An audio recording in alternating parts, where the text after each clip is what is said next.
하나님 살아계십니다. 우리 성기영 권사님 귀한 찬양 연주 너무 감사합니다. 바라기는 우리 성가대와 또 오케스트라가 같이 할렐루야 협연하면 얼마나 좋을까 이런 생각을 뒤에서 했습니다. 이제 아까 트럼펫이 이제 그 악기만 하나만 연주를 해서 사실은 오늘은 좀 그렇긴 하지만 보통의 경우 제가 전에도 한번 말씀드렸는데 이제 할렐루야 이 곡이 연주되면 모든 관객은 그 자리에서 일어서는 것이 전통처럼 되어 있습니다. 이제 혹시 어느 날 성가대가 이제 그 찬양을 할 건데, 그죠? 할 거죠? 할 건데 그때도 주책 없이 앉아 있으면 안 된다는 얘기를 제가 하는 거예요. 왜? 그게 아주 오랜 전통. 처음 그 핸델의 메시아가 연주되어질 때 그 초연을 듣던 그 왕이 정말 감격해서 그 자리에 벌떡 일어나서 생겨진 전통입니다. 그런 전통들이 있다는 사실을 좀 기억하시면 좋겠다 이런 생각이 듭니다. 하나님이 우리에게 말씀해 주시는 그런 시간들, 우리가 이제 맥주감사주의를 지나고 언약에 관한 부분 그리고 기도에 관한 부분들을 우리가 같이 지난주까지 나눴습니다. 표정이 한 2분 정도는 언제요? 이런 표정을 짓는데 이러시면 곤란합니다. 네. 자, 오늘 예배에 관한 이제 그런 그 언약과 그런 그 기도를 넘어서 그러면 도대체 어떻게 예배할 것인가에 대한 이야기를, 또 예배는 어떻게 하나님 우리를 이끌어 가시는가 하는 것들에 대한 이야기를 좀 하기를 원합니다. 예배를 정의했던 그런 그 여러 사람들이 있지만 특별히 토니 텐이라고 하는 분이 한 이야기로 이 예배를 이렇게 소개하는 것을 보았습니다. 어떤 그 어린아이 하나가 부모님과 같이 그 밖에 다 보이는 유리로 된 그런 그 엘리베이터를 타고 고층으로 올라가는 그런 그 엘리베이터를 타게 되었습니다. 그게 워낙 관광하고 전망하는 엘리베이터다 보니까 사람들이 많이 있어서 그 아이가 창가에 서지도 못하고 엄마 옆에 붙어 있는데 사람들로 인해서 아무것도 보이지 않는 겁니다. 그래서 아버지의 손을 잡아당기면서 아빠 나도 보고 싶어 이렇게 이야기하는 거죠. 그래서 그 아이의 아빠가 이 아이를 번쩍 들어서 사람들보다 시선이 높은 곳에 서게 하니까 그제서야 사람들이 와 하고 탄식했던 그 광경이 보여지게 됐다는 거예요. 토미테니의 예는 이게 예배다라고 얘기해요. 예배는 사람들이 하나님의 관점에서 세상을 바라보고 우리를 바라보도록 인도해 주시는데 보이지 않을 때 아빠 나 좀 들어줘 하고 기도하는 것이고, 그러면 하나님이 하나님의 관점에서 세상을 볼 수 있도록 우리를 들어올려주는, 우리를 끌어올려주는, 우리를 새롭게 세워주는 시간이다 이렇게 이야기를 합니다. 동의되시나요? 네. 오늘 말씀에 보면 처음에 이렇게 시작합니다. 어리석은 자는 1절입니다. 1절. 오늘 본문 1절입니다. 어리석은 자는 그의 마음에 이르기를 하나님이 없다 하는지라 이렇게 얘기해요. 어리석은 자, 지능이 모자른 사람을 얘기하는 게 아니라 하나님을 인정하지 않아서 내가 생각하는 생각과 내가 계획하는 계획 속에 하나님이 포함되어 있지 않은 거예요. 그러니까 내 마음대로 생각하고 내 마음대로 계획하고 내 마음대로 추진하고 내 마음대로 책임도 내가 질 수 있다 이렇게 생각하는 사람들이죠. 그런데 마음대로 생각하고 마음대로 행동하고 마음대로 계획하는 건 얼마든지 할 수 있지만 책임은 못 진다는 거예요. 인간이 죄를 짓고 타락한 그 타락의 도가 너무 심해져서 창세기 6장에 보면 하나님이 이런 마음을 가지고 있다라고 이야기해요. 창세기 6장에 보면 이렇게 이야기합니다. 5절부터 보면 여호와께서 사람의 죄악이 세상에 가득함과, 넘겨주세요.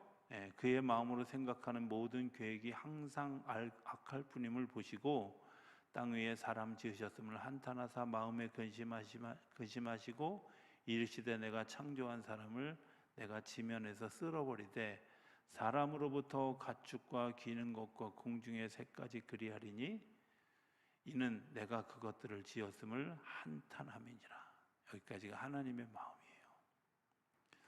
여러분들, 세상이 타락되어지고 세상이 정말 살 수 없는 공간이 되어지는 그거 하나님하고 관계없이 자기 멋대로, 자기 생각대로, 자기 주장대로 폐해졌는데 하나님이 그것 때문에 근심하게 되어졌다는 거예요. 이 근심하게 되어졌을 때 예배자는 어떤 사람이냐? 8절에 보면 이렇게 얘기합니다.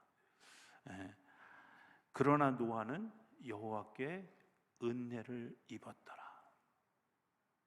예배자는요, 그런 와중에도 하나님께 은혜를 입어서 하나님의 마음, 하나님의 생각을 조금이라도 짐작하는 사람이에요. 세상의 관점에서 세상을 세상으로 계속해서 치달아 보고 있는데, 그럼에도 불구하고 나는 조금 다른 관점에서 이 사실을 볼 수 있어, 보게 되었어. 그렇게 되어지는 걸 이런 거죠.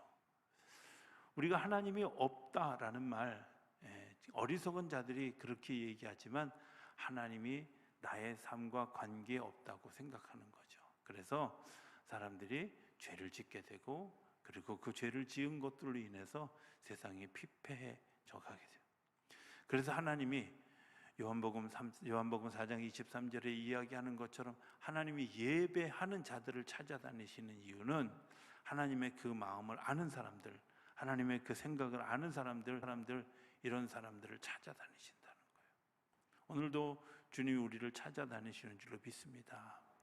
우리가 예배를 드렸지만 그 하나님의 마음을 알 수 없다면 우리는 예배를 드린 것이지만 조금 부족한 예배를 드린 거죠. 하나님의 마음, 이 세상을 지으신 것을 안타깝게 여기시고 눈물 흘리는 하나님의 마음, 가슴 아파하는 마음을 내가 예배할 때마다 알 수 있다면 여러분들이 예배를 통해서 하나님을 만나는 경험을 하고 계시는 줄로 믿습니다. 이제 두 번째, 조금 우리 한 걸음 더 가는 예배는 어떤 예배일까? 그것은 마태복음에 나오는 이 예를 좀 한번 들어보면 좋겠습니다. 1장 19절인데요. 그의 남편 요셉은 의로운 사람이라 그를 드러내지 아니하고 가만히 끊고자 하여. 이게 무슨 얘기냐면 마리아와 요셉은 정혼한 사이였습니다. 정혼했다는 말은 결혼하지는 않았고 결혼할 약속을 했다는 말, 우리식으로 얘기하면 아마 약혼했다는 말일 거예요. 그런데 약혼한 사이니까 요즘은 약혼한 사이가 아니어도 이렇게 하도 세상이 좀 그래서 그렇지만 어찌됐든 그 시대에는 결혼하지 않은 사람들이 그렇게 합방을 하고 관계를 가지고 임신을 하고 이러면 돌에 맞아 죽는 아주 처형이 센 그런 시기예요. 그런데 어느 날 보니까 마리아가 임신을 했어요. 요셉은 한 번도 같이 자본 적이 없는데 그것 때문에 이제 마음이 불편하고 힘들어서 오늘 1장 19절에 이야기한 것처럼 요셉은 의로운 사람이라 그래도 배려할 줄 알고 그래도 그 여러 가지 관계를 고려해서 정말 소문내지 않고 조용히 이 문제를 처리해 갈 수 있는 방법이 뭘까? 너도 살고 나도 살고 다 살 수 있는 방법이 뭘까? 아마 이런 것들을 연구해서 가만히 끊고자 하여 했다는 거예요. 이게 사람이 할 수 있는 최선이잖아요. 그런데 하나님은 예배를 통해서 사람이 할 수 있는 최선을 넘은 또 다른 대안을 우리에게 보여주시는 거예요. 20절에 뭐라고 시작하냐면 천사가 와서 현몽하여 이르되, 천사가 와서 꿈속에서 요셉에게 이야기해 줍니다. 이 아이가 어떤 아이냐? 이 아이는 성령으로 잉태되어진 하나님의 아들이야. 이렇게 들려주는 거예요. 믿어지세요? 네. 정말 못 믿을 말이잖아요. 근데요, 중요한 것은 그 말씀을 아멘으로 받아들이는 것, 그게 또 다른 예배자라는 거예요. 가끔은 사람들이 이렇게 얘기합니다. 꿈, 그걸 어떻게 믿을 수 있어요? 예언, 그런 거 어떻게 믿을 수 있어요? 또 때로는 내가 받아들여지지 않는 그런 이야기들을 설교로 들었을 때, 글쎄요, 그럴 수 있어요? 이렇게 반문할 수 있습니다. 그런데 예배는 하나님의 꿈, 계시, 또 감동, 이런 것들로, 그런 것을 통해서 사람들에게 전달되어지는 거예요. 그런데 그것을 아는 방법이 뭐냐? 아는 여러 가지 방법이 있지만 오늘 한 가지만 얘기하면, 내가 그것 때문에 목말라하고 힘들었을 때 나에게 주어진 특별한 감동으로 주어진 말씀, 그게 하나님이 우리에게 예배 때 주시는 대답이라는 거예요. 지금 요셉이 뭐 때문에 목말라 했어요? 야, 이 불편한 관계를, 이 불편한 상황을, 이 불편한 일들을 어떻게 해야 돼? 하고 고민하고 최선의 방법을 찾고 있었던 거, 목마르고 있었던 거예요. 문제를 가지고 있었던 거예요. 근데 이 문제를 가지고 있는 것을 어떻게 할까? 그가 고민하고 있는데 하나님이 천사를 통해서 꿈에 가르쳐 주었다는 거예요. 여러분들, 예배는 그렇게 하는 겁니다. 예배는 내가 아무 생각 없이 그냥 나오는 게 아니라, 내가 목마르고 내가 힘들고 내가 정말 어렵고 그것 때문에 정말 내 마음속에 너무 갈등이 있어, 어떻게 하면 좋아, 뭐 이런 생각을 하고 있을 때 우리에게 그 대답을 들려주시는 이야기예요. 오늘 5절에, 본문 5절에 보면, 그러나 거기서 그들은 두려워하였으니 하나님이 의인의 세대에 계심이로다. 예배는 어떤 거냐? 내가 두려워했는데 그 두려워하는 그때에도 하나님이 계셔서 이 문제를 두렵지 않고 자유롭게, 복되게, 아름답게 바꾸어 가시는 일들이 이루어지는 장소가 어디냐? 예배하는 곳이라는 거예요. 여러분이 목말라야 교회에 오셔야 됩니다.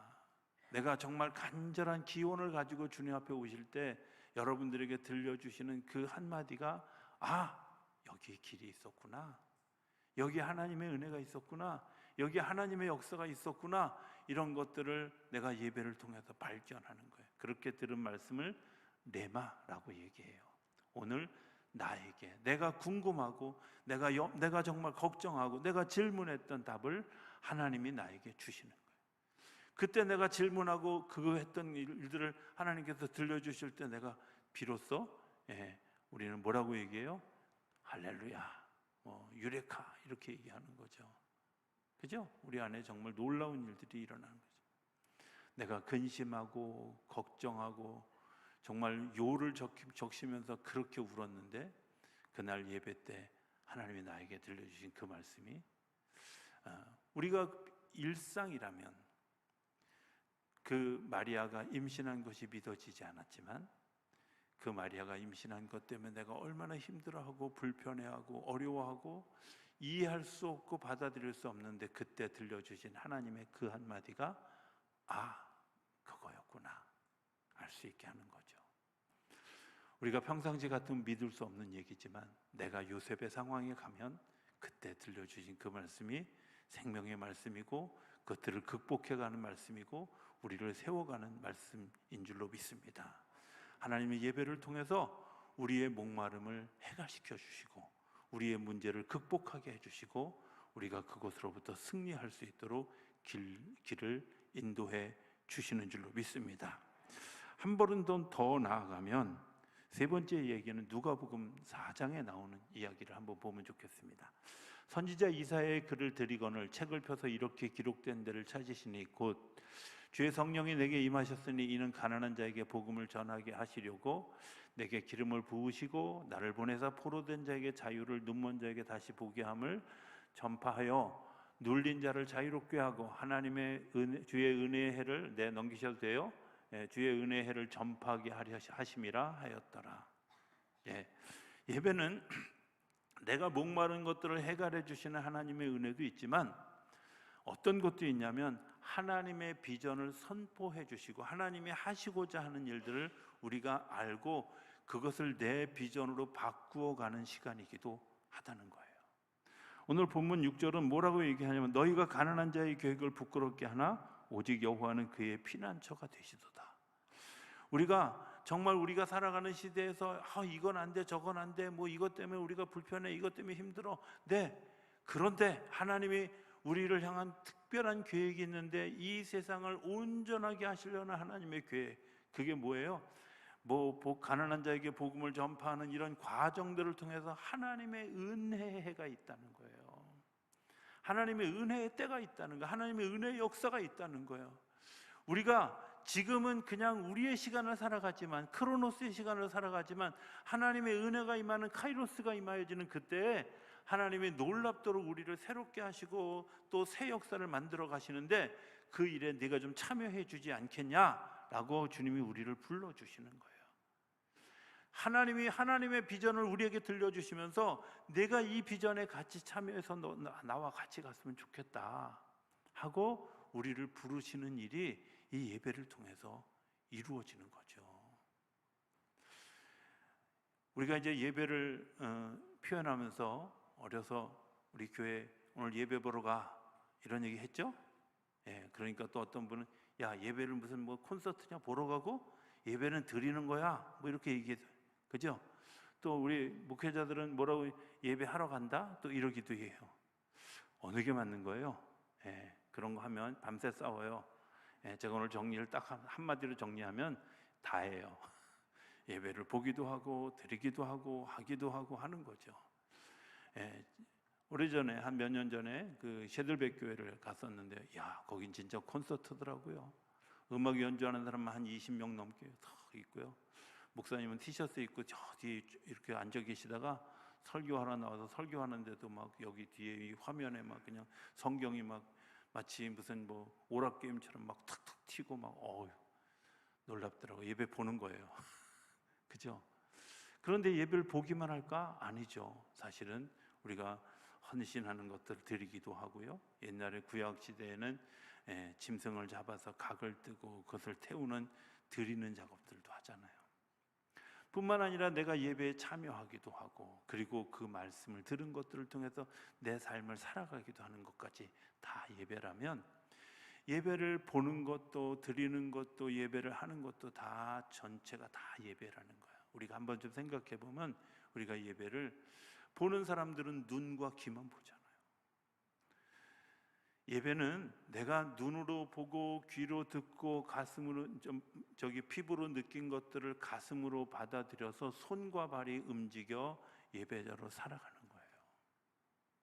그러니까 예배는 전인적인 거예요. 전인격적인 거예요.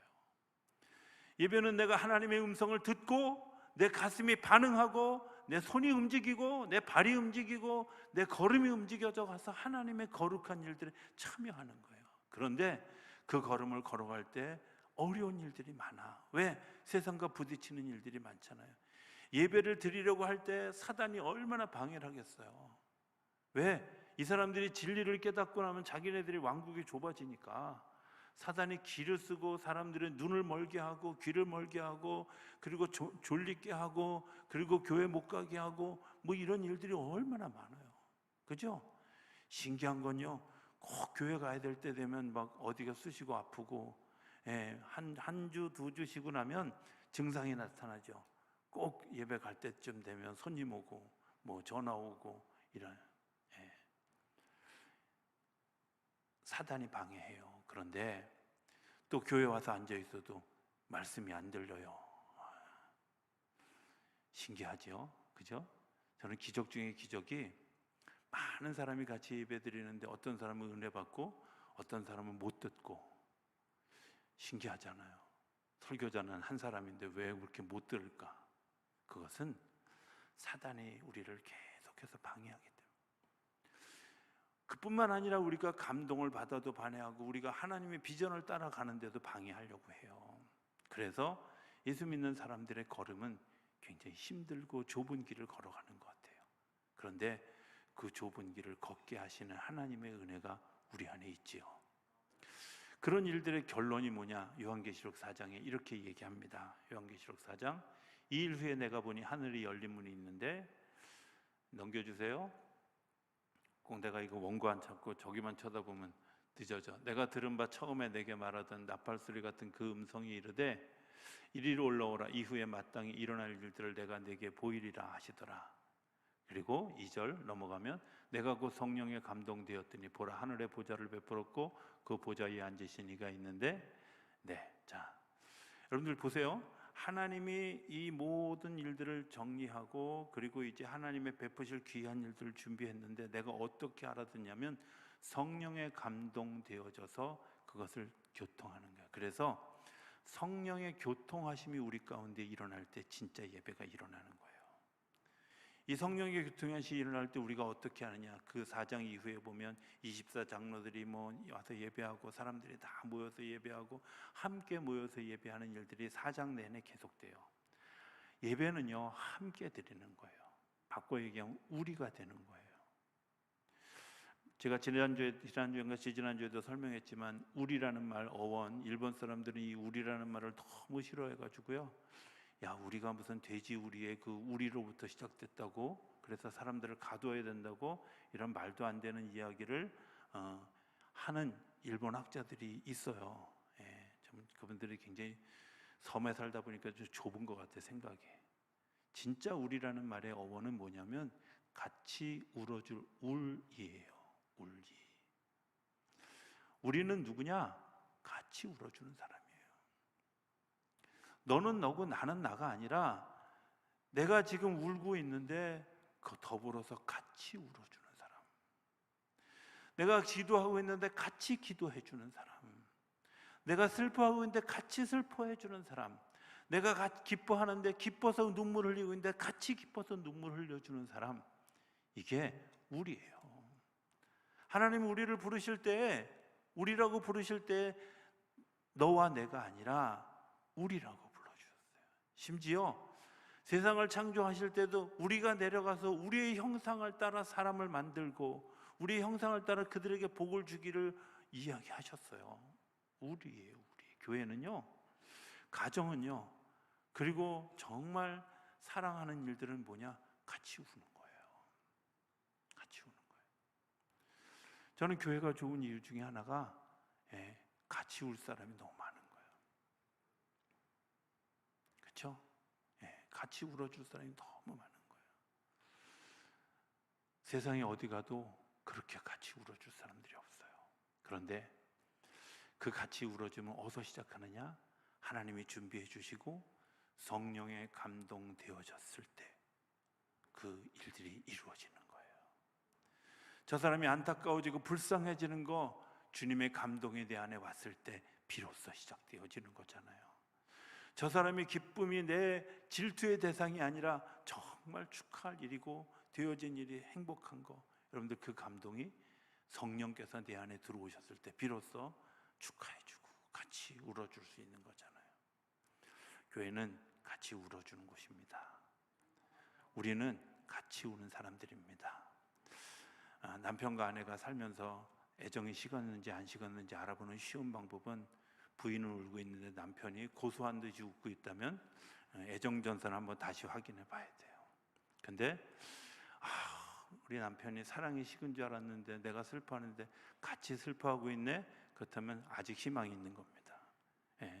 우리입니다. 교회 얘기는 안 하겠습니다. 하나님이 우리를 같이 예배하게 한다고 하는 것은 성령에 감동되어져서 하나로 함께 모여 예배할 수 있도록 우리를 이끌어 주시는 것이죠. 정리해 보겠습니다. 그 7절이 정리인데요. 이스라엘을 구원해서 시온에서 나오기를 원하노다. 여호와께서 그의 백성을 포로된 것으로 돌이키실 때 야곱이 즐거워하고 이스라엘이 기뻐하리로다. 예배의 결론은 뭔지 아세요? 예배의 결론은 내가 구원받았기 때문에 즐거워하고 기뻐하는 거예요. 축제가 되는 거예요. 예배는 하나님께서 우리를 준비해 주신 축제의 장입니다. 즐거워하는 자리입니다. 그래서 수고하고 무거운 짐을 지고 내게로 오라. 내가 너희를 쉬게 하리라. 수고하고 무거운 짐을 주님 앞에 내려놓고 쉼을 가지고 다시 세상을 향해 주님의 마음을 가지고 파송되어지는 것, 그게 교회라는 말이고, 히라보 에클레시아도 사실은 하나님께로 사람을 불러와서 그들을 파송하는 의미를 가지고 있는 거예요. 마찬가지. 저는 우리 교회가 그런 교회가 되기를 기대합니다. 그리고 그것이 주님의 약속이고 우리가 드려야 될 예배입니다. 저는 우리 성도님들의 그런 하루하루의 매일매일의 예배가 승리의 예배가 되고, 그것 때문에 즐거워하고 축제가 되는 우리 모두의 삶이 되어줄 수 있게 되기를 주의 이름으로 축복합니다.